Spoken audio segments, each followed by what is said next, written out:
Hey, Andy here from builderhottub.com. In this video, we're going to catch up with Adam and his DIY hot tub build. So let's go ahead and take a look.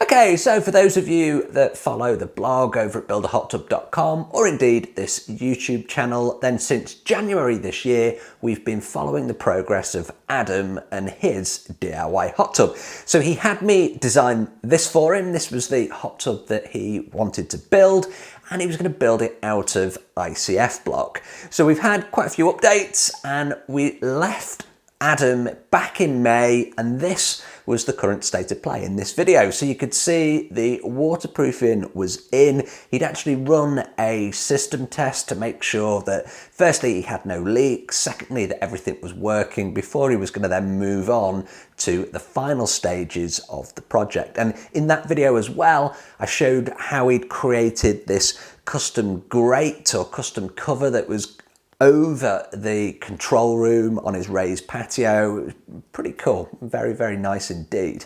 So fast forward another 4 or 5 weeks. And for those of you that always ask, well, how long does this kind of a project take? This is a prime example. So we're in month 7 now for Adam's project. They broke ground in January, so it's kind of normal. It can always be anywhere between the fastest that somebody's made one, I think, was in about 4 to 5 weeks.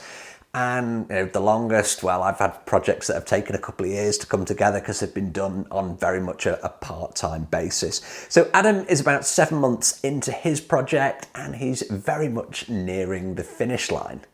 Before we take a look exactly where he is, always a great opportunity for me to say, please do subscribe to the channel, hit that notification icon to be notified when my videos go live. I do 2 long form videos just like this every single week and a whole bunch of shorts, and everything on my channel focuses on DIY hot tubs, plunge pools, parts, and pretty much everything in between. So with that plug out of the way, let's take a look exactly where Adam is at the moment. Now, he sent these photographs through to me this morning, so very much hot off the press.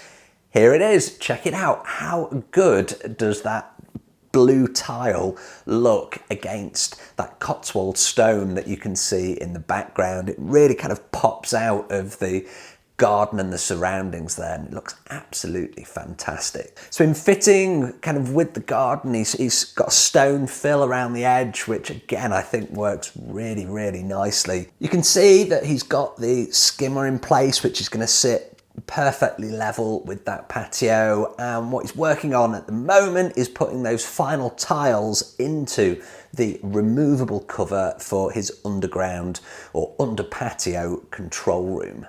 So this is another project that now is at the stage of almost waiting. He's got to wait, I think the cure time on the grout and adhesive that he's used on those tiles is only a week, so it's a little bit shorter than usual, and that's going to tie in perfectly because Adam also ordered a custom hot tub cover from me, and that's going to be arriving to him next Thursday or Friday, so it's going to be perfectly timed for when he's going to be filling up that hot tub. Now, so when I spoke to Adam on the phone this morning, I mentioned a couple of things about the first fill. The thing you don't want to do is fill it full of water, turn it on, and then all the dirt and the gunk is just going to come, it's going to clog everything up. So it's best to fill just up over the actual inward suction.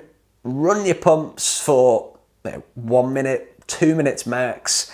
Just get all that gunk out of the lines, out of the jet lines. Make sure you remove your filter first, and then use a submersible pump or a wet vac. Get all of that out of the tub.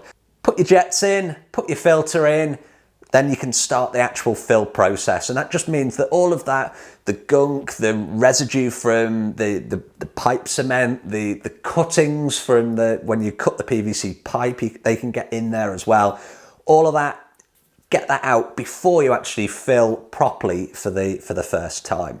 Another top tip when filling is turn your jets on halfway. So when the water isn't covering the jets, fire that water out of the jets, and it's just going to help you avoid airlocks. You won't be running your pumps dry, so you're not endangering those in any way, but by firing up your jets, getting that water firing out of those jets before the water level goes over the top of them, it can just help reduce airlocks, because when water goes over the top, if they're not running, the water then goes into the system the wrong way. If you've got water rising from the bottom versus water that's coming in from the jets, that's how you get an airlock. It gets trapped in between. So if we run those pumps momentarily before we actually get to the water at that level of the jet, it just helps avoid an airlock. So top tip for you there when it comes to filling up your tub. Can't wait for the next one, because that's definitely going to be where Adam is showing us on the video how the tub looks when it's fully functional.